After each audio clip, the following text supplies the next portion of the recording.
નમસ્કાર વિદ્યાર્થી મિત્રો, 12 સાયન્સ ભૌતિક વિજ્ઞાન ચેપ્ટર 4 ગતિમાન વિદ્યુત ભારો અને ચુંબકત્વ એનો આજે 5મો સેશન છે. આપણો મુખ્ય ટોપિક છે સોલેનોઇડ અને ટોરોઇડ. એમાં ફર્સ્ટ પોઈન્ટ આપણે આજે ડિસ્કસ કરશું સોલેનોઇડ, બરાબર, અને સાથે કેટલાક દાખલાઓ છે. ચાલો તો આપ્યું છે સોલેનોઇડ અને ટોરોઇડ. ચુંબકીય ક્ષેત્ર ઉત્પન્ન કરતા બે સાધનો કયા છે, તેના ઉપયોગ ક્યાં એ ઉપયોગ થાય છે એની ચર્ચા કરશે. તો ચુંબકીય ક્ષેત્ર ઉત્પન્ન કરવું હોય, ચુંબકીય ક્ષેત્ર જેમ વિદ્યુત ક્ષેત્ર ઉત્પન્ન કરવું હોય તો કેપેસિટર, એમની બે પ્લેટ વચ્ચે તમને વિદ્યુત ક્ષેત્ર મળે, તેમ ચુંબકીય ક્ષેત્ર તમારે જોતું હોય તો સોલેનોઇડ અને ટોરોઇડ એ એવા સાધનો છે જે ચુંબકીય ક્ષેત્ર ઉત્પન્ન કરે, તમને ચુંબકીય ક્ષેત્ર મળે, બરાબર. હવે એના ઉપયોગો તો કે ટેલિવિઝનમાં સોલેનોઇડનો ઉપયોગ જરૂરી ચુંબકીય ક્ષેત્ર ઉત્પન્ન કરવા માટે, ટેલિવિઝન જે છે એમાં ચુંબકીય ક્ષેત્ર ઉત્પન્ન કરવા માટે સોલેનોઇડનો ઉપયોગ થાય. ટેલિવિઝન છે એમાં ચુંબકીય ક્ષેત્ર ઉત્પન્ન કરવા સોલેનોઇડનો ઉપયોગ થાય. પછી સિન્ક્રોટ્રોન નામનું આ સાધન છે, બરાબર, જેને કણ પ્રવેગક પણ કહેવામાં આવે. કણ પ્રવેગક, કણને વિદ્યુત કણ જે હોય, કોઈ પણ વિદ્યુત ભારિત કણ હોય તો એને પ્રવેગિત કરવાનું આખું ઇન્સ્ટ્રુમેન્ટ છે, એને સિન્ક્રોટ્રોન કહેવામાં આવે, બરાબર. એમાં બંનેનો ઉપયોગ એટલે કે સોલેનોઇડ અને ટોરોઇડ એ બંનેનો ઉપયોગ સંયુક્ત રીતે જરૂરી એવા ખૂબ ઊંચા ચુંબકીય ક્ષેત્ર ઉત્પન્ન કરવા માટે થાય. ખૂબ ઊંચું ચુંબકીય ક્ષેત્ર એમાં ઉત્પન્ન કરવામાં આવે સોલેનોઇડ અને ટોરોઇડનો ઉપયોગ કરીને, બરાબર. સોલેનોઇડ અને ટોરોઇડ બંનેમાં ખૂબ ઊંચી સમમિતિની માત્રા હોવાથી એમ્પિયરનો નિયમ સહેલાઈથી લાગુ પાડી શકાય છે. આપણે ખ્યાલ છે કે એમ્પિયરનો નિયમ ક્યાં લાગુ પાડી શકાય, તો કે જ્યાં સમમિતિ હોય ત્યાં એમ્પિયરનો નિયમ આપણે સરળતાથી એપ્લાય કરી શકીએ છીએ. તો સોલેનોઇડ અને ટોરોઇડમાં શું હોય છે, ખૂબ ઊંચી સમમિતિની માત્રા હોય છે, એટલે ખૂબ વ્યવસ્થિત સમમિતિ એમાં હોય છે, અને એને કારણે ત્યાં આપણે એમ્પિયરનો સર્કિટલ નિયમ સહેલાઈથી લાગુ પાડી શકીએ છીએ, બરાબર. ચાલો તો પહેલા આપણે ડિસ્કસ કરીશું સોલેનોઇડ. પ્રશ્ન આવો છે, સોલેનોઇડ એટલે શું, તેની રચના સમજાવી તેના ચુંબકીય ક્ષેત્રની ચર્ચા કરો. તો જો સ્ટેપ બાય સ્ટેપ આગળ વધીએ કે એક લાંબા તારને ખૂબ પાસે રહેલા આંટાઓમાં હેલિકલ રૂપમાં વીંટાળીને સોલેનોઇડ બનાવવામાં આવે છે. એક લાંબો તાર છે, એક લાંબો તાર છે, એને શું કરવાનું, તમારે ખૂબ પાસે રહેલા આંટાઓમાં હેલિકલ રૂપમાં વીંટાળીને સોલેનોઇડ તૈયાર કરવામાં આવે. એટલે કે આ જે તાર છે એ તારને, બરાબર, આ રીતે, બરાબર, આને હેલિકલ આકાર, જેને આપણે સ્પ્રિંગ કહીએ, સ્પ્રિંગ કેવી હોય એવી રીતે હેલિકલ આકારમાં એને આ રીતે વીંટાળવામાં આવે, બરાબર. તો આ જે આકાર છે એને શું કહેવાય, હેલિકલ આકાર છે, બરાબર. તો આ તાર છે ને આ રીતે ખૂબ પાસે એવા આંટો થઈ ગયો, ખૂબ પાસે રહે તેવા આંટાઓમાં હેલિકલ રૂપમાં વીંટાળીને સોલેનોઇડ તૈયાર કરવામાં આવે, બરાબર. હવે સમજો કે ભાઈ આપણે આંટા જે છે એ આંટાઓને આપણે પાસે રાખશું તો એકબીજાના ફિઝિકલ કોન્ટેક્ટમાં આવશે, ફિઝિકલ કોન્ટેક્ટ થશે, અને જ્યારે એમાંથી વિદ્યુત પ્રવાહ પસાર થશે, કારણ કે ચુંબકીય ક્ષેત્ર ક્યારે ઉત્પન્ન થશે, એમાંથી વિદ્યુત પ્રવાહ પસાર કરશો તો, બરાબર. તો વિદ્યુત પ્રવાહ પસાર થશે તો શું થશે, તો કે ફિઝિકલ કોન્ટેક્ટને કારણે શું થાય, શોર્ટ સર્કિટ થાય, બોલો ખ્યાલ આવે, બરાબર. તો શોર્ટ સર્કિટ થતો અટકાવવા માટે શું કરવામાં આવે, તો કે તમે કોઈ પણ તાર જોયો હોય ને, તાર, તો એની આસપાસ એક પ્લાસ્ટિકનું કવર હોય. દાખલા તરીકે ટેલિવિઝનનો જે તાર છે ને, જે મુખ્ય તાર હોય અંદર, બરાબર, એની આસપાસ આ રીતે એક કવર હોય છે, જેને કહેવામાં આવે અવાહક પડ. એને શું કહેવાય, અવાહક પડ કહેવાય, અથવા એને બીજું નામ છે ઇનેમલ. અવાહક પડ અથવા ઇનેમલ લગાડવામાં આવે એટલે જે તાર છે એની ઉપર આવી રીતે અવાહક પડનું કોટિંગ કરેલું હોય ટૂંકમાં, બરાબર. તો આંટા વીંટવા માટે, બરાબર, આંટા વીંટવા માટે અવાહક પડ ચડાવેલા તારનો ઉપયોગ કરવામાં આવે છે, બરાબર. આંટા વીંટવા માટે કોનો ઉપયોગ કરવામાં આવે, અવાહક પડ ચડાવેલા તાર જે છે એનો ઉપયોગ કરવામાં આવે, બરાબર. ચાલો, જેથી એનાથી શું ફાયદો થાય આપણને, કે જેથી આ આંટા એકબીજાના સંપર્કમાં અવાહક તરીકે વર્તે, બરાબર. અવાહક પડ ચડાવેલા તારનો ઉપયોગ કરવામાં આવે, આંટા વીંટવા માટે અવાહક પડ ચડાવેલા તારનો ઉપયોગ કરવામાં આવે, જેથી આ આંટા એકબીજાના સંપર્કમાં અવાહક તરીકે વર્તે. ચલો ફાઇનલી સોલેનોઇડ એટલે શું, તો કે પાસે વીંટેલા અલગ કરેલા કેમ, અલગ કરેલા વાહક તારના હેલિકલ ગૂંચળાને સોલેનોઇડ કહે છે. પાસે વીટેલા અલગ કરેલા વાહક તારના હેલિકલ ગૂંચળાને શું કહેવામાં આવે? સોલેનોઇડ. ખબર પડી? બરાબર. ચલો, દરેક આંટાને વર્તુળાકાર ગાળો ગણી શકાય. હવે શું ખરેખર તો આ શું છે? હેલિકલ આકાર છે. હેલિકલ એટલે કમ્પ્લીટ સર્કલ નથી, પણ આ ખૂબ પાસે આંટાઓ છે. કેવા છે? ખૂબ પાસે આંટાઓ છે, એટલે તમે એક આંટાને કમ્પ્લીટ વર્તુળ પણ ગણી શકો. બરાબર. હેલિકલ છે, ખરેખર કેવા છે? દૂર છે. ઓકે, કારણ કે એક આંટો પૂરો થાય પછી હેલિકલ આકારને કારણે શું થાય? થોડું આગળ આવે. સ્પ્રિંગ તમે જોયું હોય, પણ આંટાઓ ખૂબ પાસે હોય, ખૂબ પાસે આંટા હોય તો એને વર્તુળ તરીકે લઈ શકાય છે. તો આપણે આદર્શ રીતે સોલેનોઇડ જે છે એમાં શું ગણીશું? વર્તુળ. કુલ ચુંબકીય ક્ષેત્ર દરેક આંટાઓના કારણે ઉદ્ભવતા ચુંબકીય ક્ષેત્રના સદિશ સરવાળા જેટલું હોય. કારણ કે સમજો કે એક આંટો તમે લઈ લો એટલે એક રિંગ થઈ ગઈ. એક રિંગ હોય તો આપણે અંદરના ભાગમાં ચુંબકીય ક્ષેત્રનું સૂત્ર ભણી ગયા છીએ, B = μ0I/2r. એવો બીજો આંટો હોય, એ પણ પ્રવાહધારિત આંટો, બીજો આંટો છે તો એના અંદરના ભાગમાં ચુંબકીય ક્ષેત્ર મળશે. ત્રીજો આંટો છે એના અંદરના ભાગમાં ચુંબકીય ક્ષેત્ર મળે. તો પછી સોલેનોઇડનું કુલ ચુંબકીય ક્ષેત્ર એટલે આ બધા ચુંબકીય ક્ષેત્રોનો સદિશ સરવાળો. બરાબર. કુલ ચુંબકીય ક્ષેત્ર દરેક આંટાઓના કારણે ઉદ્ભવતા ચુંબકીય ક્ષેત્રોના સદિશ સરવાળા બરાબર હોય છે. ખબર પડે? તો આ થઈ ગઈ સોલેનોઇડને એટલે શું, એને એની થોડીક રચના. બરાબર. ચાલો, હવે થોડીક આપણે સમજૂતી હજી આગળ લઈએ કે ધારો કે આપણે સોલેનોઇડ લીધો છે. આ એક આકૃતિ સમજવી બહુ મહત્વની, બરાબર જોજો. તો આપણે કીધું એ પ્રમાણે કે સોલેનોઇડ એટલે આ રીતે તૈયાર કરવામાં આવે, તારને આ રીતે વીંટાળવામાં આવે. બરાબર. એટલે એકમાંથી શું થાય? પ્રવાહ પસાર થશે. આ એક આંટાઓ છે એમાંથી પ્રવાહ પસાર થાય. તો એને મેં અહીંયા આ રીતે દોરેલો છે. એટલે ટૂંકમાં શું છે કે ભાઈ આટલો જે પોર્શન છે એ એક સોલેનોઇડ છે. આ જે વિભાગ હતો હમણાં, બરાબર, એને એક્ઝેક્ટલી આ રીતે દોર્યો મેં, ચોરસ કરીને, લંબચોરસના સ્વરૂપમાં મેં એને દોરી દીધો આમ. બરાબર. હવે એની ઉપર હું આવી રીતે તાર વીંટાળ્યો છે આમ. આની ઉપર શું કર્યો છે? આમ તાર વીંટાળેલો છે. બરાબર. ચલો, તાર કઈ રીતે વીંટાળ્યો છે તમે જોઈ શકો છો કે જે તાર આપણે વીંટાળ્યો છે આની ઉપર, એ તાર જે છે, બરાબર, એમાંથી જે પ્રવાહ પસાર થાય છે, તારમાંથી પ્રવાહ પસાર થાય. આ જે તાર છે કે નહીં, એ તારમાંથી શું થાય? પ્રવાહ પસાર થશે. બરાબર. હવે તારમાંથી પ્રવાહ પસાર થાય તો આ જે પોર્શન છે ને ઉપરનો જે વિભાગ છે ને એમાંથી પ્રવાહ છે ને એ આ રીતે આવે છે. એટલે કે આ જે ઉપરનો પોર્શન છે, બરાબર, ત્યાંથી જો આપણે પૃષ્ઠને લંબ રૂપે કે એ રીતે લઈએ તો પછી ઉપરનો પોર્શન છે એમાંથી પ્રવાહ બહાર તરફ આવે છે. પ્રવાહ જે છે એ કેવો આવે છે? બહાર આવે છે. અને આ જે પોર્શન છે એ પોર્શનમાં પ્રવાહ શું થાય? દાખલ થાય છે. એટલે એ રીતે વિદ્યુત પ્રવાહ આ દિશામાં આવે છે, આમ ટૂંકમાં બધામાંથી. બરાબર. આમાંથી પ્રવાહ આવે, આમ જાય, પાછો આમથી પ્રવાહ આવે, બહાર આવે, અંદર જાય, બહાર આવે, અંદર જાય, બહાર આવે, અંદર જાય, બહાર આવે, અંદર જાય. એ રીતે ટૂંકમાં પ્રવાહ પસાર થાય છે. બરાબર. તો તમારે ચુંબકીય ક્ષેત્ર કઈ દિશામાં હોય જાણવું હોય તો આપણે કીધું જમણા હાથના અંગૂઠાનો ઉપયોગ થાય. બરાબર. તો હવે આમાં સમજો કેવું કીધેલું કે ભાઈ વર્તુળાકાર પ્રવાહ ગાળો હોય તો એને કારણે ચુંબકીય ક્ષેત્ર જોતું હોય તો આંગળીઓને શું કરવાનું? પ્રવાહ જેમ ભ્રમણ કરતો હોય તેમ આંગળીઓને ફેરવવાની. અંગૂઠો જે દિશામાં ખુલે એ ચુંબકીય ક્ષેત્ર હોય. તો જો આંગળીઓને તમે આ રીતે ફેરવો તો અંગૂઠો બહાર આવતી દિશામાં આવશે. બહાર આવતી દિશા એટલે ડોટ વડે દર્શાવે. તો પછી અહીંયા સેમ આ જે રીતે પ્રવાહ આ વહે છે એ રીતે તમે, બરાબર, અહીંયાથી તમારી આંગળીઓ જે છે એને બહાર લાવો અને આમાં દાખલ કરો. અહીંયાથી બહાર લાવો અને અહીંયા દાખલ કરો. અહીંયાથી બહાર આવો, આ બીજી બાજુ દાખલ કરો તો અંગૂઠો બોલો કઈ દિશામાં ખુલશે? આ દિશામાં ખુલશે. આ અંગૂઠો જે છે એ આ દિશા બતાવે. એ શું છે કે આ પ્રવાહધારિત તારમાંથી પસાર થતું ચુંબકીય ક્ષેત્ર એ આ દિશામાં ઉત્પન્ન થાય છે. પ્રવાહધારિત તાર છે ને લીધે ઉત્પન્ન થતું ચુંબકીય ક્ષેત્ર આ દિશામાં છે. તો પછી જો એને ક્ષેત્ર રેખાઓ દોરીએ તો એ બેઝિકલી પરિમિત લંબાઈનો સોલેનોઇડ હોય તો આ રીતે આપણને ક્ષેત્ર રેખાઓ એની મળે, જે અહીંયા આકૃતિમાં તમને દોરી છે. બરાબર. ચાલો, હવે બીજી વાત કે અંદરના ભાગનું ચુંબકીય ક્ષેત્ર આ રીતે થઈ ગયું. હવે અહીંયા જો શું કીધેલું? પ્રવાહ બહાર આવતી દિશામાં છે. પ્રવાહ જો બહાર આવતી દિશામાં, ચુંબકીય ક્ષેત્ર બોલો આ રીતે હોય. અંગૂઠો બહાર આવતી દિશામાં ક્યારે હોય? તો કે આ રીતે ચુંબકીય ક્ષેત્ર હોય. તો ટૂંકમાં આ બાજુમાં બધામાં ચુંબકીય ક્ષેત્રની દિશા આ રીતે આપી છે.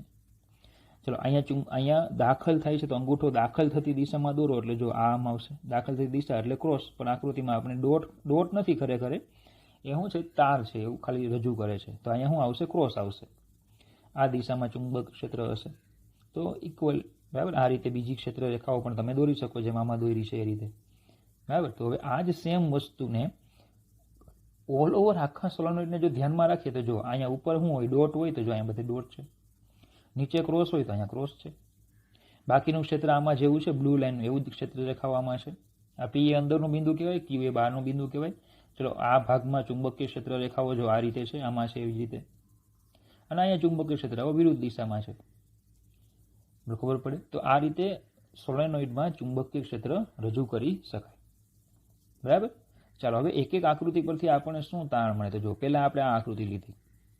બરાબર, પહેલી આકૃતિ છે તો એમાં આપણે સીમિત સોલેનોઇડ લીધો છે. સીમિત એટલે શું? અનંત ન હોય તેવું. બરાબર. સોલેનોઇડ છે, બે પ્રકારના સોલેનોઇડ આવે, આપણે આગળ ભણશું હમણાં. એક આવે પરિમિત લંબાઈનો અને એક આવે લાંબો સોલેનોઇડ. તો આપણે અહીંયા પરિમિત લંબાઈનો સોલેનોઇડ લીધો છે તો એની આ ચુંબકીય ક્ષેત્ર રેખાઓ તમને બતાવી છે.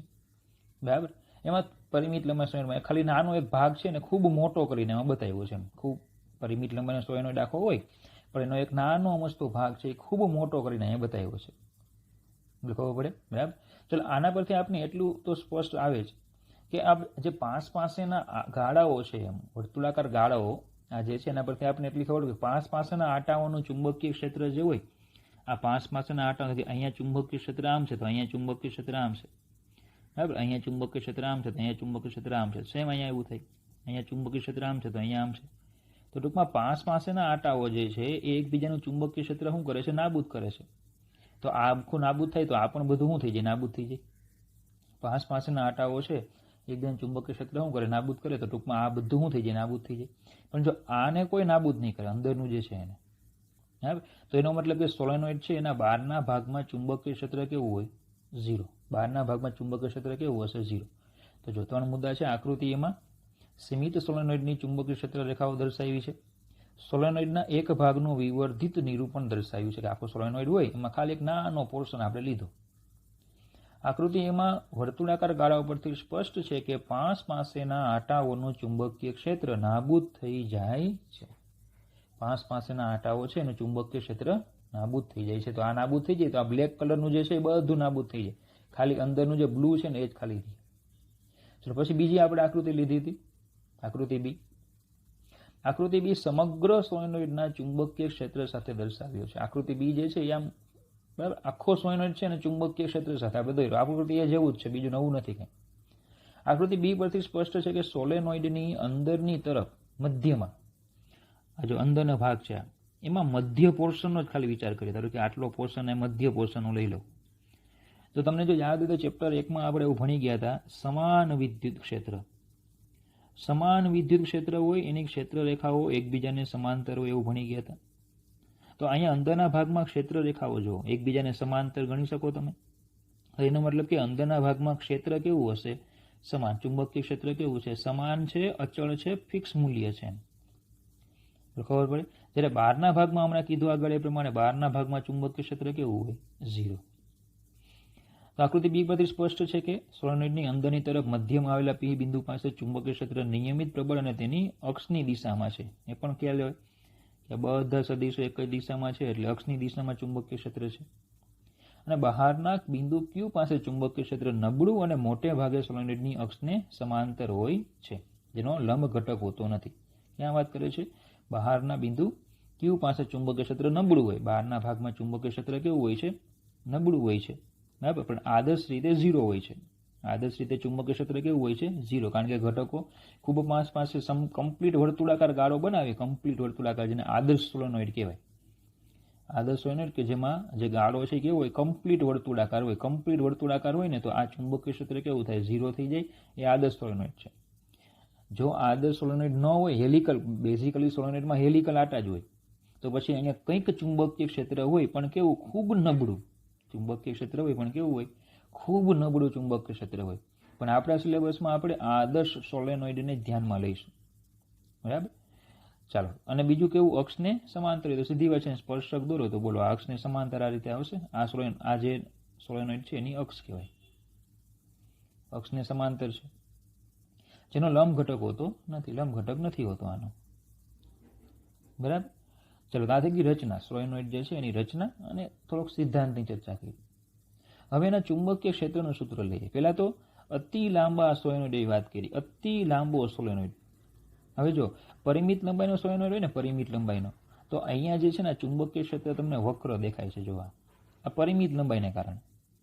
પણ જો સોલેનોઇડ બરાબર લાંબો હોય, અતિ લાંબો સોલેનોઇડ હોય, તો પછી એમાં આ જે ત્રિજ્યાની જે હોય એ અવગણી શકાય. લંબાઈની સરખામણીમાં ત્રિજ્યા અવગણી નાખો તો અંદર ચુંબકીય ક્ષેત્ર સમાન થાય. કેવી રીતે? દાખલા તરીકે આપણે એમ કીધું કે ભાઈ બે પ્લેટો છે, કેપેસિટરમાં પ્લેટો હોય, તેમાં આપણે ભણી ગયા ફ્રિન્જિંગ ઓફ ધ ફિલ્ડ, ક્ષેત્ર રેખાઓનું વળવું આવું હતું કે નહીં? તો આપણે શું કરતા, બે પ્લેટો વચ્ચેનું અંતર ખૂબ ઓછું રાખતા, A is greater than D square કરતા, અને પરિણામે ફ્રિન્જિંગ ઓફ ધ ફિલ્ડ શું કરી શકાય? અવગણી શકાય. એટલે ક્ષેત્ર આપણને કેવું મળતું? સમાન વિદ્યુત ક્ષેત્ર મળતું. સેમ એવી જ રીતે છે. આમાં શું લીધું આપણે? કેવો સોલેનોઇડ લીધો આપણે? લાંબો સોલેનોઇડ લીધો. તો લાંબો સોલેનોઇડ આપણે લઈએ, બરાબર, એનો મતલબ કે અંદરના ભાગમાં આપણને સમાન ચુંબકીય ક્ષેત્ર મળે, અને આદર્શ સોલેનોઇડ લઈએ એટલે બહારના ભાગમાં ચુંબકીય ક્ષેત્ર 0 હોય. તો એટલે લાંબો સોલેનોઇડ કોને કહેવાય? તો અતિ લાંબા સોલેનોઇડનો અર્થ છે કે ત્રિજ્યાની સરખામણીમાં તેમની લંબાઈ ઘણી વધુ હોય. ત્રિજ્યા છે એની સરખામણીમાં લંબાઈ કેવી હોય? ઘણી વધારે હોય. એ સોલેનોઇડને શું કહેવાય? અતિ લાંબો સોલેનોઇડ કહેવાય. સોલેનોઇડ જેમ મોટો બનતો જાય તેમ તેમ જાણે કે લાંબી નળાકાર ધાતુની પટ્ટી જેવો લાગે. લાંબી ધાતુની કેવી લાગે? પટ્ટી જેવો લાગે. તો જો અહીંયા તમને એ સોલેનોઇડ બતાવ્યો છે. જો આ જે ડોટ છે ને એ શું બતાવે છે? ડોટ એટલે બહાર તરફ અને ક્રોસ એટલે અંદર તરફ. તો એ શું છે? તાર. આ જે તાર વીંટાળેલો હોય કે નહીં, એ તાર. એ તારમાંથી નીકળતો પ્રવાહ છે કે અહીંયાથી બહાર આવે. ટૂંકમાં આ રીતે છે. ઉપરથી એ બહાર આવશે અને નીચેની સાઈડમાં દાખલ થાય. આ રીતે વિદ્યુત પ્રવાહ આ રીતે વહે છે. તો ચુંબકીય ક્ષેત્ર બોલો, અહીંયા અંગૂઠો બતાવ્યો છે, આ દિશામાં હોય, બરાબર. તો એ શું છે? આપણા આ ડોટ અને ક્રોસ એ શું છે? ડોટ છે એ વિદ્યુત પ્રવાહ બહાર આવતી દિશા બતાવે, ક્રોસ છે વિદ્યુત પ્રવાહ અંદર જતી દિશા બતાવે. પરિણામે જમણા હાથના નિયમ પ્રમાણે ચુંબકીય ક્ષેત્ર આ દિશામાં આવે, બરાબર. તો આકૃતિમાં એક આદર્શ સોલેનોઇડ બતાવ્યું છે. જો આદર્શ સોલેનોઇડ છે એટલે આટો કમ્પ્લીટ વર્તુળ લેવાનો. આટો કમ્પ્લીટ વર્તુળ લેશો તો બહારના ભાગમાં ચુંબકીય ક્ષેત્ર 0 અને અંદરના ભાગમાં ચુંબકીય ક્ષેત્ર નિયમિત, સમાન અને અચળ અને પરફેક્ટલી અક્ષને સમાંતર. આકૃતિમાં એક આદર્શ સોલેનોઇડ બતાવ્યો છે. સોલેનોઇડની બહાર ચુંબકીય ક્ષેત્ર શૂન્યવત છે તથા અંદરની તરફ દરેક જગ્યાએ ચુંબકીય ક્ષેત્ર અક્ષને સમાંતર બને છે. ચલો હવે ચુંબકીય ક્ષેત્રની આપણે ગણતરી કરીએ. ચુંબકીય ક્ષેત્ર અંદરના ભાગમાં ચુંબકીય ક્ષેત્ર ગોતવું હોય તો અંદર બધી ચુંબકીય ક્ષેત્ર સમાન મૂલ્ય, એક જ દિશા, એટલે શું થઈ ગઈ? સમમિતિ થઈ ગઈ, બરાબર. તો એમ્પીયરના સર્કિટલ નિયમનો ઉપયોગ થાય. એમ્પીયરના સર્કિટલ નિયમમાં એમ્પીરિયન લૂપ લેવું પડે. તો મેં એક એમ્પીરિયન લૂપ લીધું, એવું લૂપ લીધું કે જેનો થોડોક ભાગ અંદર હોય ને થોડોક ભાગ બહાર હોય, એટલે વ્યાપક લૂપ આપણને મળે. એ લૂપનો થોડોક ભાગ કેવો છે? અંદર સોલેનોઇડની, અને થોડોક ભાગ છે સોલેનોઇડની બહાર. લંબાઈ લીધી h, બરાબર. ચાલો લંબચોરસ ગણી શકો. તો આની ધારો કે પહોળાઈ છે b. લંબચોરસ લૂપ ગણો તો પહોળાઈ ધારો કે b છે, બરાબર. અંદર એક p બિંદુ લીધું, બહાર એક q બિંદુ લીધું. ચાલો તો એક લંબચોરસ એમ્પિયર ગાળો a b c d a ધારો. ઓકે, ચાલો હવે આમાંથી ધારો કે આ દિશામાં પ્રવાહ પસાર થાય છે, જે તીર વડે બતાવ્યો છે. આ જે છે આ રીતે આમાંથી પ્રવાહ પસાર થાય છે, બરાબર. તો એમ્પિયરનો સર્કિટલ નિયમ શું હતો? Close integration vector b dot dl equal to μ0 sigma i. ચાલો ક્લોઝ ઇન્ટિગ્રેશન, તો પછી આમાં આખી એમ્પિયર લૂપ છે તો ઇન્ટિગ્રેશન કરવું પડશે a થી d સુધીનું ટોટલ ઇન્ટિગ્રેશન, બરાબર. ટોટલ ક્લોઝ ઇન્ટિગ્રેશન લઈએ એટલે ટૂંકમાં કેટલા આવશે? તો કે a થી b આવશે, પછી b થી c આવશે, પછી c થી d આવશે અને d થી a આવશે. હવે 4 સ્ટેપ આવશે. એક વખત a થી b નું સંકલન, બીજી વખતે b થી c નું સંકલન, ત્રીજી વખતે c થી d નું સંકલન, ચોથી વખતે d થી a નું સંકલન, બરાબર. ટૂંકમાં આ જે સ્ટેપ છે એને આપણે આ રીતે લખી શકશું કે integration a to b vector b dot dl plus integration b to c vector b dot dl plus integration c to d vector b dot dl plus integration d to a vector b dot dl equal to μ0 sigma i. આ રીતે લઈ શકાય, બરાબર. ચલો દરેક આટામાંથી વહેતો પ્રવાહ i ampere છે એવું આપણે ધારશું. એક આંટો હોય, એક આંટો છે, એમાંથી પસાર થતો પ્રવાહ કેટલો? i. તો હવે જુઓ, આ ટોટલ 4 પદ છે. હવે એમાંથી પહેલા તો હું બરાબર. સી થી ડી ની ચર્ચા કરીએ તો બહારના ભાગમાં તો ચુંબકીય ક્ષેત્ર 0 છે. એટલે જે સીડી વિભાગ છે, આ સી થી ડી, એ તો શું થઈ જાય 0. એટલે આ પોર્શન તો નીકળી ગયો. જો અહીંયા સીડી પર ચુંબકીય ક્ષેત્ર 0, કારણ કે શું છે, એ બહારના ભાગમાં છે, સોલેનોઇડની બહારના ભાગમાં છે. અને બહારના ભાગમાં બરાબર, બહારના ભાગમાં ચુંબકીય ક્ષેત્ર 0 હોય. ચલો હવે આ ખંડ લઈએ ડી થી એ. હવે જો ડી થી એ આટલો હું માર્ગ પસંદ કરું, બરાબર, તો બી ડોટ ડીએલ છે. ચલો જે દિશામાં પ્રવાહ હોય એ દિશામાં જ ખંડ લેવાનો. એટલે બોલો મારો ડીએલ ખંડ અહીંયા આમ આવશે. અને ચુંબકીય ક્ષેત્ર બોલો આમ છે કે નહીં? ખૂણો કેટલો બને? 90 નો. ડોટ ગુણાકાર છે cos 90 0. સેમ અહીંયા આ વિભાગમાં જો ડીએલ ખંડ મારો આ રીતે આવશે, ચુંબકીય ક્ષેત્ર આ દિશામાં છે, ખૂણો કેટલો બને? 90 નો. તો આ વિભાગ માટે પણ θ90 થાય, આ વિભાગ માટે પણ θ90 થાય, બરાબર. તો બી ડોટ ડીએલ બંનેમાં કેવો થાય? 0. એનો મતલબ કે આ પોર્શન અને આ પોર્શન એ બંને પણ નીકળી ગયા. બી થી સી નીકળી ગયો અને બરાબર એ થી ડી નીકળી ગયો, તો ડી થી એ નીકળી ગયો, એ બંને વિભાગ નીકળી ગયા. જો લંબખંડો બીસી અને એડી પર ચુંબકીય ક્ષેત્રનો ઘટક શૂન્ય છે. આથી આ બંને ખંડો ચુંબકીય ક્ષેત્રમાં કોઈ ફાળો આપતા નથી, કારણ કે બંને કિસ્સાઓમાં બી લંબ ડીએલ છે. બંને ઘટકો છે બંને ખંડો છે એમાં બી લંબ ડીએલ છે. તો ફાઇનલી બાકી કેટલું રહ્યું? એ થી બી નો વિભાગ. તો ટૂંકમાં ક્લોઝ ઇન્ટિગ્રેશન જે બી ડોટ ડીએલ આપણો છે, એમાં આપણે ખાલી કયો લેવાનો છે? એ થી B vector B dot DL, ખાલી એટલું જ ધ્યાનમાં લેવાનું, બરાબર. તો ટૂંકમાં આપણે ખાલી કેટલો પોર્શન ધ્યાનમાં લેવાનો? આટલો જ, બરાબર, કારણ કે આ પોર્શનમાં ચુંબકીય ક્ષેત્ર સંકળાય છે. ફરીથી ચલો આ શું કામ નીકળી ગયો? કારણ કે ચુંબકીય ક્ષેત્ર ત્યાં 0 જ છે એટલે એ નીકળી ગયો. આમાં 90 નો ખૂણો બને, આમાં 90 નો ખૂણો બને એટલે એ નીકળી ગયો. તો પોર્શન બાકી રહ્યો ખાલી એ થી બી નો. અને ધારો કે એ થી બી, તો કે એ વિભાગમાં ચુંબકીય ક્ષેત્ર છે બી, તો એ થી બી ને સમાંતર ચુંબકીય ક્ષેત્ર બી છે. ચલો હવે કેલ્ક્યુલેશન શરૂ કરીએ, બરાબર, ગણતરી તરફ જઈએ આપણે. તો શું કીધું આપણે? એમ્પિયરના સર્કિટલ નિયમમાં આપણે એમ કીધું કે close integration vector B dot vector DL equal to ખાલી કયો પોર્શન બાકી રહે? એ થી B vector B dot vector DL equal to integration A થી બી ડીએલ કોસ 0, બી અચળ બહાર લઈ લે, એ થી B DL equal to B H, કારણ કે આની લંબાઈ કેટલી લીધી છે આપણે? એચ, બરાબર. તો આટલું ક્લિયર. હવે ધારો કે સોલેનોઇડની એકમ લંબાઈ દીઠ આટાની સંખ્યા n છે. હું એકમ લંબાઈ લઉં તો એમાં આટાની સંખ્યા n. તો પછી h જેટલી લંબાઈ લીધી એમાં આટાની સંખ્યા કેટલી? તો એને હું કેપિટલ n કહી દઉં, n બરાબર nh. હવે સોલેનોઇડ જે છે, ધારો કે આ રીતે આપણે એક સોલેનોઇડનો વિચાર કરીએ, તો એમાં શું હશે? આટા વીટેલા હશે કે નહીં? આ રીતે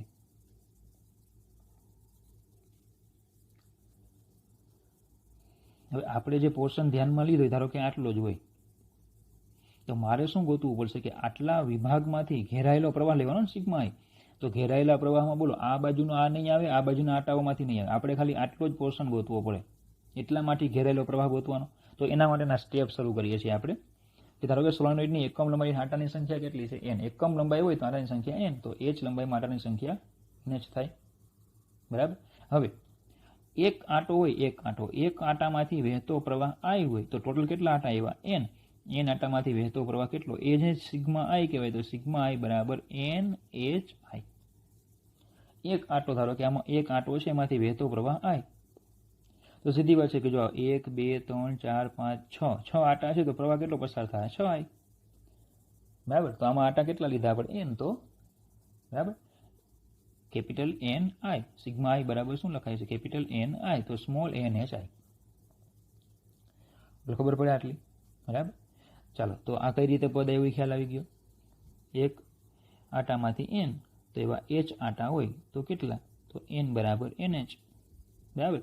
દરેક આટામાંથી વહેતો પ્રવાહ I. એક આંટો હોય તો વહેતો પ્રવાહ I, તેવા n આટામાંથી વહેતો પ્રવાહ કેટલો? એ જ આપણો સિગ્મા I. સિગ્મા I બરાબર કેપિટલ NI. કેપિટલ NI બરાબર NHI. ચલો સિગ્મા I મળી ગયો. Cross integration B dot DL મળી ગયા. તો પછી એમ્પિયરના સર્કિટ નિયમ મુજબ close integration vector B dot vector DL બરાબર મ્યુ 0 સિગ્મા આઈ. ચલો આ થઈ ગયું B H. Mu 0 sigma I એટલે એન એચ આઈ, એચ ઉડી જાય તો આવશે બી બરાબર મ્યુ 0 એન આઈ. ચલો આ થઈ ગયું સોલેનોઇડનો ચુંબકીય ક્ષેત્રનું સૂત્ર. પણ યાદ રાખવાનું, પણ કયો સોલેનોઇડ? અતિ લાંબો, બરાબર, પરિમિત લંબાઈનો નહીં. ચલો બીજું સાથે એ પણ યાદ રાખવાનું, જ્યાં એન બરાબર કેપિટલ એન અપોન એલ. બરાબર, અહીંયાથી તમે એનને કરતા બનાવો સ્મોલ એનને, તો સ્મોલ એન બરાબર શું લખાય? Capital N upon H. A H એટલે કઈ લંબાઈ હતી? તો કે ખાલી આટલી લંબાઈ જ હતી એચ. તો એટલા વિભાગના આટા જ આપને મળ્યા હતા એન. તો જો આખો સોલેનોઇડ લઈ લઉં, બરાબર, આખો સોલેનોઇડ લઈએ તો લંબાઈ કેટલી? એલ. તો પછી સંપૂર્ણ આટા હોય. ટૂંકમાં એન એટલે શું? કુલ આટા. જો કુલ આટા લઉં તો લંબાઈ કુલ, બરાબર, કારણ કે સ્મોલ એન તો અચળ હશે, એકમ લંબાઈમાં આટાની સંખ્યા અચળ હશે. દાખલા તરીકે કે ધારો કે 100 સેન્ટીમીટરનો સોલેનોઇડ છે, એમાં 100 આટા છે, બરાબર. તો આ એલ થઈ ગયા, આ એન થઈ ગયા. ચલો સ્મોલ એન કરો, શું આવશે? એન અપોન એલ આવશે. 100 ભાગ્યા 100 આવશે, એટલે કે 1 થઈ ગયો. 1 આટા પ્રતિ સેન્ટીમીટર થાય, એટલે 1 સેન્ટીમીટરમાં 1 આંટો હોય. હવે ધારો કે લંબાઈ હું 50 સેમી કરું તો આટાઈ 50 થઈ જાય કે નહીં? અડધા થઈ જાય. તો સ્મોલ એન કરો, શું થાય? 50 ભાગ્યા 50, 1 આટા પ્રતિ સેન્ટીમીટર, એટલે એન બદલાય નહીં. ટૂંકમાં જેટલી તમે લંબાઈ લો એટલા ઉપર આટા મળે, યાદ રાખવું. દિશા તો જમણા હાથના નિયમ પરથી મળે, તમને કીધું જ આગળ. ઉપયોગની થોડીક ચર્ચા આપણે આગળ કરી ગયા. ચુંબકીય ક્ષેત્ર શોધવા ઉપયોગ થાય, ટેલિવિઝનમાં ઉપયોગ થાય, સિન્ક્રોટ્રોનમાં ઉપયોગ થાય. સોલેનોઇડનો ઉપયોગ મોટાભાગે સમાન ચુંબકીય ક્ષેત્ર મેળવવા માટે થાય, કારણ કે અંદરના ભાગમાં ચુંબકીય ક્ષેત્ર કેવું મળે છે? સમાન. તો પછી એનો ઉપયોગ શું થાય? સમાન ચુંબકીય ક્ષેત્ર મેળવવા માટે થાય. તો હંમેશા યાદ રાખવાનું તમારે કે જો તમારે સમાન ચુંબકીય ક્ષેત્ર જોઈએ છે તો તમને ક્યાં મળશે? તો કે સોલેનોઇડમાં. અને જો તમારે સમાન વિદ્યુત ક્ષેત્ર જોઈએ છે તો તમને ક્યાં મળશે? કેપેસિટરમાં. હંમેશા આ બે બાબતો યાદ રાખવાની.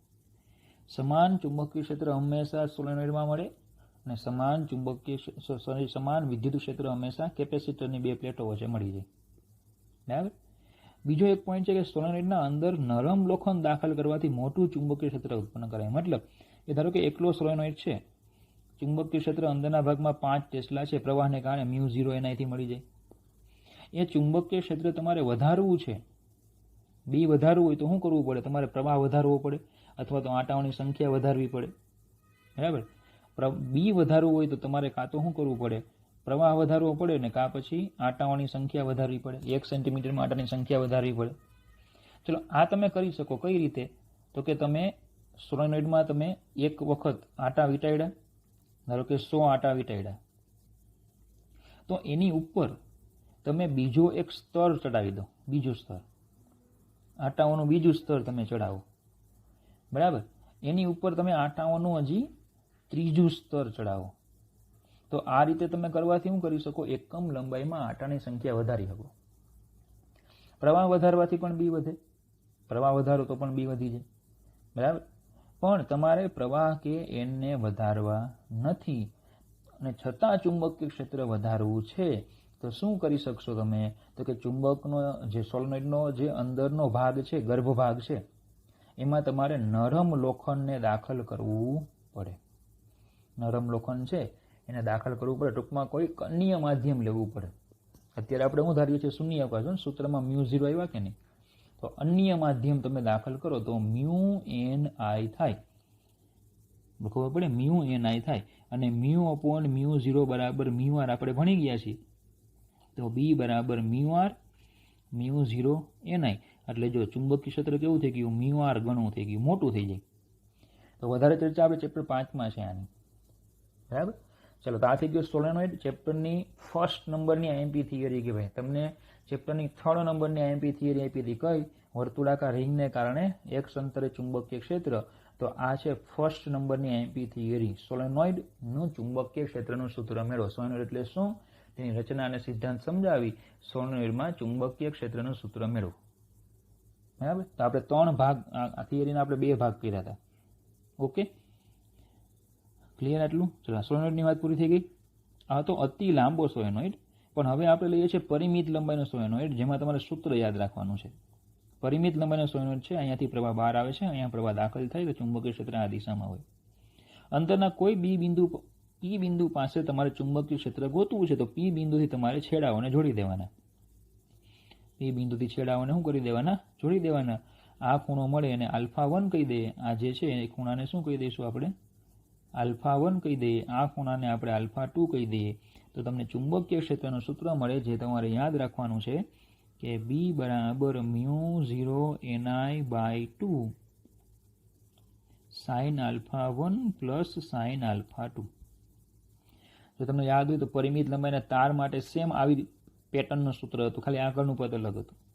હવે તમને એ પણ કીધેલું કે ભાઈ પરિમિત લંબાઈનો તાર અનંત લંબાઈનો બને તો α1 બરાબર α2 બરાબર π/2 થઈ જાય. એમાં θ1 θ2 હતા.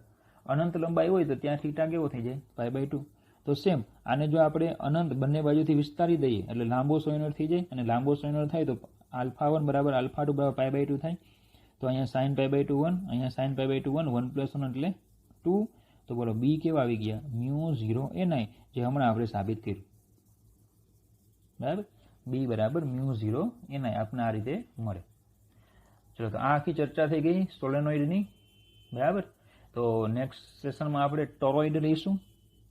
સોલેનોઇડનો ભાઈ ટોરોઇડ.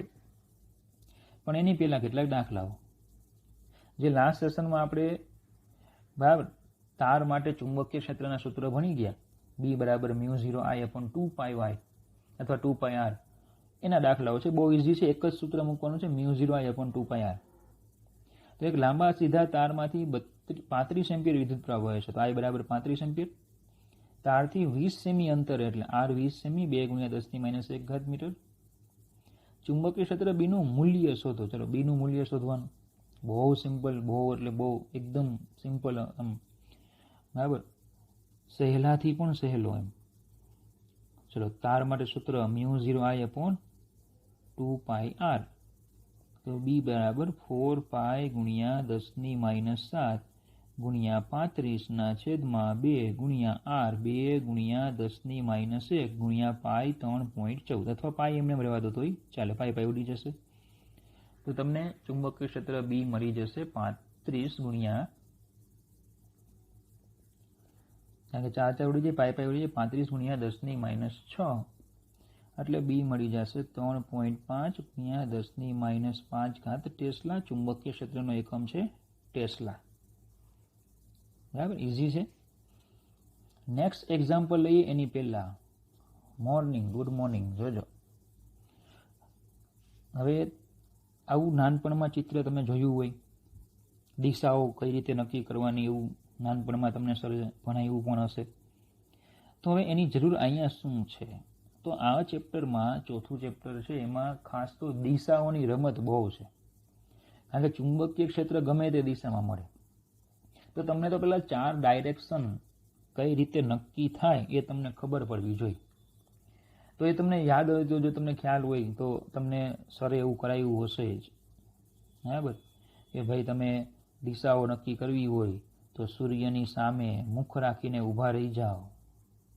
સૂર્યની સામે તમે મોઢું રાખીને ઊભા રહી જાઓ તો સૂર્ય એ હંમેશા પૂર્વ દિશામાં હોય, એટલે આ ઈસ્ટ હોય ને આ વેસ્ટ હોય, આ પૂર્વ હોય અને આ પશ્ચિમ હોય.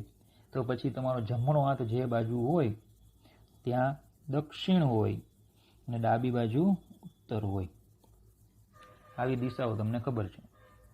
બરાબર, જમણો હાથ જે બાજુ હોય ત્યાં દક્ષિણ હોય અને ડાબો હાથ જે બાજુ હોય ત્યાં ઉત્તર દિશા હોય.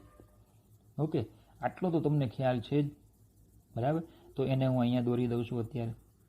હવે સમજો, આપણે જ્યારે દાખલા ગણતા હશું, બરાબર, ત્યારે આપણે તો ક્યાં સૂર્ય ગોતવા જવાના, અને બીજું કે સૂર્ય ઉપરથી, બરાબર, દિશાઓ ઘણી વખત ક્લાસરૂમમાં હોય, સૂર્ય દેખાતોય ન હોય તો ક્યાં દિશા ગોતવા જવાના. તો આપણે એક બરાબર, કોઈ પણ જગ્યાએ તમે ઊભા હો, બરાબર, તો એની ઉપરથી દિશાઓ કઈ રીતે નક્કી થાય? કોઈ પણ જગ્યાએ ઊભા હો તમે, આપણે ફિઝિક્સમાં પર્ટિક્યુલર પરફેક્ટ દિશાની જરૂર નથી. પરફેક્ટ દિશા છે ને આપણે જરૂર પડશે ચેપ્ટર 5માં, પણ હમણાં પરફેક્શનની જરૂર નથી. બરાબર, કે ભાઈ પૂર્વ છે ને તમે ઉત્તર કહી દો તોય ચાલે, કંઈ એમ પ્રોબ્લેમ નથી હમણાં. તો પછી દક્ષિણ છે એને પૂર્વ કહેવાય, આમ ક્લોકવાઇઝ ફેરવી નાખો બધી દિશાઓને. તો આપણે ફિઝિક્સમાં પ્રોબ્લેમ નથી કાંઈ. બરાબર, જો તો આપણે દિશાઓ કઈ રીતે યાદ રાખશું? તો હું ધારો કે આને ઉત્તર દિશા કહી દઉં તો આ દક્ષિણ થાય તો ફાઇનલ થઈ ગયું. ઉપરની દિશાને જો ઉત્તર કહી દઈએ તો નીચેની દિશા એટલે કઈ થાય? દક્ષિણ દિશા થાય. ઓકે, બરાબર. બીજું કે આ જે દિશાઓ અહીંયા દોરી છે ને એ તમારે આ જ સમતલમાં દોરી છે મેં, એટલે એવું નહીં કે આ ઉપર એટલે આમ ઉપર ઉત્તર, એવું નથી. જોજો, એ યાદ રાખજો. આ ડાયરેક્શન ક્યાં દોરીએ છીએ? તમે નોટબુકમાં છો તો નોટબુકમાં સમતલમાં જ દોરેલી છે. પલોઠી તમે બેસો, ખોરામાં ચોપડો મૂકો અને એમાં આ દિશા દોરો તો એ જ દિશા છે. સામેની દિશા ઉત્તર ને પાછળની દિશા દક્ષિણ. હવે જો ઉત્તરની જમણી બાજુ કઈ આવે છે? પૂર્વ. ઉત્તર સાથે ક્લોકવાઇઝમાં કોણ આવે? પૂર્વ. તો આ દિશાને તમારે કહી દેવાની પૂર્વ અને આ દિશાને કહી દેવાની પશ્ચિમ. હવે તમને એમ થાય કે સર આ તો ખબર જ છે અમને, આપણે લેતા હતા ને 11માં ઉત્તર દક્ષિણ પૂર્વ અને પશ્ચિમ. તો ખાસ મારે કહેવાનું શું છે કે આમાં કોઈ પણ દિશા લઈ શકાય. તમારી સામે છે ને તમે ઉત્તર કહી દો તો પાછળ છે એ કઈ હોય? પશ્ચિમ હોય. અને ઉત્તરની સાથે ક્લોકવાઇઝ જમણા હાથ ઉપર કઈ હોય? પૂર્વ હોય. ઉત્તરની સાથે જમણા હાથ ઉપર કઈ દિશા હોય? પૂર્વ દિશા હોય. આ તમારે યાદ રાખવાનું. જ્યાં બેહો ત્યાં, જ્યાં બેસો ત્યાં સામેની દિશાને ઉત્તર કહી દો તો તમારા પાછળની દિશા દક્ષિણ થાય. તો એની સાથે તમારા જમણા હાથ બાજુ કઈ દિશા હશે? પૂર્વ હોય. એ યાદ રાખવું હંમેશા. એ પ્રમાણે તમને આગળના દાખલાઓમાં દિશાઓના જવાબ આવશે. બાકી બધા 2 માર્કના દાખલા છે, બધામાં અડધો માર્ક કપાતો જાય દિશાનો. ઓકે, જો આટલું ક્લિયર થયું હોય ને તો જો આપણે એક દાખલો લઈએ કે સમક્ષિતિજ સમતલમાં રહેલા એક લાંબા સીધા તારમાંથી 50 એમ્પિયરનો વિદ્યુત પ્રવાહ ઉત્તરથી દક્ષિણ દિશામાં વહે છે. એટલે તો આ વહે છે. પૂર્વમાં 2.5 મીટર અંતરે આવેલા બિંદુ એટલે કે R 2.5 ચુંબકીય ક્ષેત્ર શોધો. સાદો લીંબો તાર, લાંબો સીધો તાર, બરાબર, બોપડાઈ ગયું, μ0I/2πy અથવા R સૂત્ર છે μ0 4π ગુણ્યા 10⁻⁷ ગુણ્યા I એટલે 50/2π ગુણ્યા 2.5 એટલે B તમને મળી જશે 40 ગુણ્યા 10⁻⁷. જવાબ ચેક કરવાનો તમારે. 4 ગુણ્યા 10⁻⁶ ટેસ્લા. મૂલ્ય અને દિશા બંને હતા. જો આ મૂલ્ય થઈ ગયું. હવે જો દિશાની ચર્ચા કરીએ તો હમણાં કીધું એ પ્રમાણે ઉત્તર દક્ષિણ પૂર્વ પશ્ચિમમાં લઈ લીધી. ચલો, ઉત્તરથી દક્ષિણ તરફ પ્રવાહ વહે છે. ઉત્તરથી દક્ષિણ એટલે બોલો અહીંયા પ્રવાહ આપ્યો છે, આ દિશામાં પ્રવાહ વહે છે. તો તારથી પૂર્વમાં 2.5 મીટર અંતરે બિંદુ ચુંબક ક્ષેત્ર કેટલું? પૂર્વમાં અહીંયા ચુંબકીય ક્ષેત્ર કેટલું? અહીંયા P બિંદુ હોય તો અહીંયા ચુંબકીય ક્ષેત્ર કેટલું તમારે કહેવાનું. ચલો, નિયમ શું છે? જમણા હાથનો અંગૂઠો જે છે, બરાબર, એને તમારે જમણા હાથનો અંગૂઠો છે એ દિશામાં, પ્રવાહની દિશામાં રાખવાનો અને પછી આંગળીઓને પૂર્વ દિશામાં લઈ જાઓ તો અંગૂઠોને તમે ઉત્તરથી દક્ષિણ નીચે તરફ છે, બરાબર. તો જો તમારે શું કરવાનું? તમારે ત્રિપરિમાણમાં લેવાની. ઉત્તર દિશા તમે જ્યાં બેઠા હોય ત્યાં સામે ઉત્તર હોય, પાછળ દક્ષિણ હોય તો અંગૂઠો દક્ષિણ દિશામાં રાખો. ચલો, તમારા જમણા હાથ બાજુ પૂર્વ હોય તો આંગળીઓને પૂર્વમાં લઈ જાઓ અને હવે મુઠ્ઠી વાળો. જો આંગળીઓ ઉપર જાય છે ચેક કરો. ફરીથી શું કરવાનું? ઉત્તર દિશા તમારી સામેની, દક્ષિણ દિશા તમારી પાછળની. તો તમારી પાછળની દિશામાં અંગૂઠો રાખો એટલે તમારી સામે અંગૂઠો રાખો, પાછળની દિશામાં અંગૂઠો રાખો. ચલો, હવે આંગળીઓને ક્યાં લઈ જવાની? પૂર્વમાં. તો પૂર્વ એટલે કઈ? તમારા જમણા હાથ બાજુની જે દિશા છે એ પૂર્વ હોય તો આંગળીઓને પૂર્વમાં લઈ જાઓ. અને હવે મુઠ્ઠી વાળો. તો બોલો, આંગળીઓ ત્યાંથી ઉપર જાય કે નહીં? જો ઉપર જાય કે નહીં? ઉપર જાય. ઉપર જાય એટલે ચુંબકીય ક્ષેત્ર ક્યાં આવશે? ઉધ્વ દિશામાં. જોજો, જમણા હાથના અંગૂઠાના નિયમ પરથી P બિંદુ પાસે ચુંબકીય ક્ષેત્રની દિશા પાનાના સમતલને લંબ ઉધ્વ દિશામાં હોય. પાનાના સમતલને લંબ ઉધ્વ દિશામાં હોય, બરાબર. તો આ પ્રમાણે ડાયરેક્શન નક્કી થાય. હજી એક જો દાખલો લઈએ. માથા પરથી પસાર થતા વીજળીના તારમાંથી 90 એમ્પિયર વિદ્યુત પ્રવાહ પૂર્વથી પશ્ચિમ દિશામાં છે. તો એ દિશાની ચર્ચા પછી પહેલા તો પ્રવાહ આપ્યો 90. આ તારથી 1.5 મીટર નીચે ચુંબકીય ક્ષેત્રનું મૂલ્ય અને દિશા. ચલો, 1.5 મીટર અંતર લેવાનું. નીચે એટલે લંબ અંતર થઈ ગયું. ચલો સૂત્ર મૂકી દો. બી બરાબર μ0I અપોન 2πr. તો બી બરાબર μ0 4π ગુણ્યા 10⁻⁷ I બરાબર 90 ના છેદમાં 2π r બરાબર 1.5. તો બી બરાબર, ચલો 2 કેન્સલ થાય એટલે તમને અહીંયા જવાબ મળી જશે આઈ થિંક 120 ગુણ્યા 10⁻⁷. તો બી બરાબર 1.2 ઇન્ટુ 10⁻⁵ ટેસ્લા. ઓકે, ચાલો હવે જોજો. ઉત્તર દક્ષિણ પૂર્વ પશ્ચિમ થઈ ગયા. પૂર્વથી પશ્ચિમ દિશામાં વહે છે. ચલો પ્રવાહ આ દિશામાં છે. પૂર્વથી પ્રવાહ જાય છે પશ્ચિમ. તો હવે તારની નીચે ચુંબકીય ક્ષેત્રનું મૂલ્ય અને દિશા શું? તારની નીચે, બરાબર. તો હવે તમારે આપણો લાઈવ લેક્ચર ચાલે છે અત્યારે, બરાબર. લાઈવ લેક્ચરમાં જે લોકો જવાબ આપો, કમેન્ટ્સમાં લખો, હું વાંચું જ છું. ચુંબકીય ક્ષેત્રની દિશા કઈ રીતે હશે? શું કરવાનું તમારે? આખું પહેલાં ત્રિપરિમાણમાં લઈ લો. તમારી સામે ઉત્તર, પાછળ દક્ષિણ, જમણા હાથ બાજુ પૂર્વ, ડાબા હાથ બાજુ પશ્ચિમ. તો તારમાંથી પ્રવાહ ક્યાં જાય છે? પૂર્વથી પશ્ચિમ. તો બોલપેન લઈ લો. બોલપેનની અણીને પૂર્વથી પશ્ચિમ તરફ રાખો. પશ્ચિમ દિશામાં અણી રાખી દો, બરાબર. હવે અંગૂઠો રાખો, જમણા હાથનો અંગૂઠો રાખો અને હવે એને તારને પકડો અને આંગળીઓને નીચે લઈ જાઓ. આંગળીઓને નીચે, તારની નીચે કીધું, નીચે લઈ જાઓ. બોલો કઈ દિશા આવે છે? લખો, કમેન્ટ્સમાં લખો. દક્ષિણને શું કહેવાય ખબર ને? કમેન્ટ્સમાં. ઉત્તરને શું કહેવાય ખબર ને? પૂર્વને શું કહેવાય? પશ્ચિમને શું કહેવાય તો ખબર ને? દિશાઓના અંગ્રેજીમાં લખો, ગુજરાતીમાં લખો તોય ચાલે. ઉત્તર એમ, દક્ષિણ એવું લખો. વેઇટ કરું છું, ઝડપથી લખો.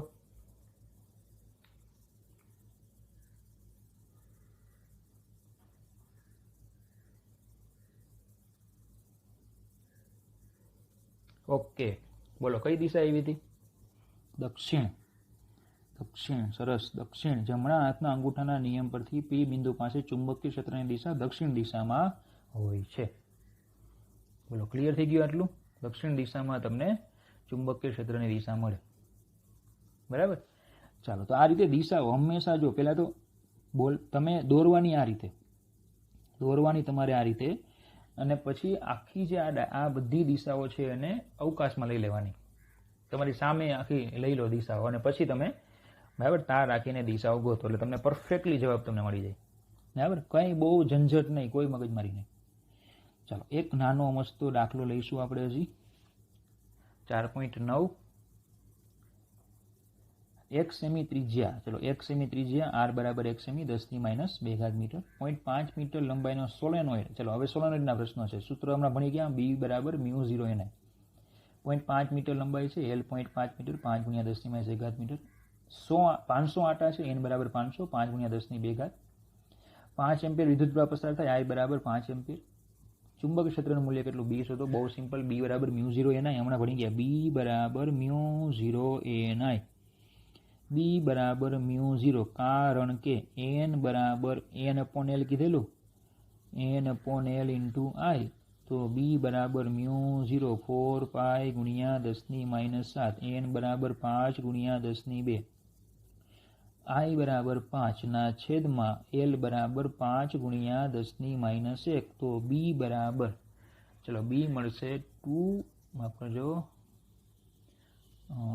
62.8 આઈ થિંક આવો જોઈએ. 62.8 ગુણ્યા 10⁻⁴ ટેસ્લા. એટલે ફાઇનલી બી મળી ગયો 6.28 ગુણ્યા 10⁻³ ટેસ્લા. બરાબર, ઇઝી જ દાખલો હતો. ચલો સેમ હજી એક આવો સોલેનોઇડનો બીજો દાખલો લઈએ. જો 80 સેન્ટીમીટર લંબાઈના, એટલે એલ 80 સેન્ટીમીટર, 8 × 10⁻1 મીટર. સોલેનોઇડ પર પાસ પાસે દરેકમાં 400 આંટાવાળા 5 આવરણ વીંટાળ્યા છે. n' 400 કહી દો, 4 × 10⁻². કેટલા આવરણ છે? 5. જો તમને કીધેલું આગળ આવરણ વીંટાળવો, શું કામ આવરણ વીંટાળવામાં આવ્યા? કે અંદર ચુંબકીય ક્ષેત્ર વધે, કારણ કે એનની એકમ લંબાઈ આંટાની સંખ્યા વધશે. એટલે તો પહેલાં તો આપણે ટોટલ આંટા ગણી લેવા પડે, બરાબર. પહેલાં શું ગણી લઈએ આપણે? ટોટલ આંટા n. તો એક આવરણમાં n' આંટા છે અને એવા કેટલા આવરણ છે? 5, એટલે 5n'. તો 5 × 4 × 10⁻², એટલે 20 × 10⁻² આંટા ટોટલ થઈ ગયા. ચલો એનો વ્યાસ આપ્યો છે 1.8 સેમી, ડી 1.8, જો કે એનું કોઈ કામ નથી, આપણે વ્યાસનું ક્યાં આપણે કંઈ કામ આવે છે, ક્ષેત્રફળ હોય તો વ્યાસની જરૂર પડે ને. પ્રવાહ આપ્યો છે 8 એમ્પિયર. બીનું મૂલ્ય શોધો, ખાલી બીનું મૂલ્ય કીધું છે, બહુ ઇઝી. બી બરાબર મ્યુ 0 એન આઈ, બી બરાબર mu 0 N upon L I, કારણ કે એન બરાબર એન અપોન એલ. તો બી બરાબર મ્યુ 0 4 પાઈ ગુણ્યા 10⁻⁷ કેપિટલ એન ટોટલ એટલે 20 ગુણ્યા 10⁻². પ્રવાહ છે 8 ના છેદમાં લંબાઈ છે 8 ગુણ્યા 10⁻1. તો બી બરાબર બોલો આવશે 251.2 ગુણ્યા 10⁻⁴ ટેસ્લા, એટલે બી બરાબર 2.51 ગુણ્યા 10⁻². ટેસ્લા. આ થઈ ગયું ચુંબકીય ક્ષેત્ર. ઓકે, ચાલો તો આજના સેશનમાં આપણે આટલું જ રાખીશું. બરાબર, થેન્ક યુ. અને કમેન્ટમાં ઓકે લખવાનું છે. લોકો લખતા બંધ થઈ ગયા છે, એટલે કોણ કોણ જોવે છે એ મને ખબર પડે નહીં. કમેન્ટ્સ મારી કાયમ માટે રહેશે. બરાબર, એટલે જ્યારે પણ રેગ્યુલર સ્કૂલ શરૂ થાય એટલે હું આ વિડીયોની બધાની કમેન્ટ કાઢી કોણે કોણે ઓકે લખ્યું છે એ મને ખબર પડે. જેણે જેણે વિડીયોમાં ઓકે નથી લખ્યું એ બધા ઓકે લખે. બરાબર, સર લખો ન લખો તમારી મરજી, પણ ઓકે લખેલું હોવું જોઈએ. ઓકે, કેતન.